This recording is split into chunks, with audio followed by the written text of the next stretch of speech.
ಪಾರ್ವತಿದೇವಿ ಅವರು ಕಲ್ಪಿಸಿದ ಮೃನ್ಮೂರ್ತಿಗೆ ಜೀವ ನೀಡಿದಾಗ ವಿನಾಯಕನ ಜನ್ಮವಾದದು. ಒಂದು ದಿನ ಪಾರ್ವತಿದೇವಿ ಸ್ನಾನ ಮಾಡುವುದಕ್ಕೆ ಹೋಗುವಾಗ ಯಾವುದೇ ವ್ಯಕ್ತಿಯು ಒಳಗೆ ಪ್ರವೇಶಿಸಬಾರದು ಎಂದು ಆ ಮಣ್ಣಿನ ಬಾಲಕನಿಗೆ ಆದೇಶ ನೀಡಿದರು. ಬಾಲಕನು ಅಜ್ಞಾತನೇ ಆದರೂ ತಾಯಿಯ ಮಾತು ಪಾಲಿಸಿ ದ್ವಾರವನ್ನು ಕಾಯುತ್ತಾ ನಿಂತ. ಅದಕ್ಕೆ ಶಿವನು ಅಲ್ಲಿ ಬಂದು ಒಳಗೆ ಹೋಗಲು ಯತ್ನಿಸಿದ.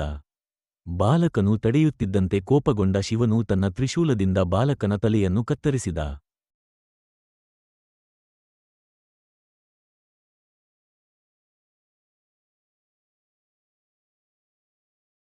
ಪಾರ್ವತೀ ದೇವಿಗೆ ಇದು ತಿಳಿದಾಗ ತೀವ್ರ ದುಃಖವಾಯಿತು.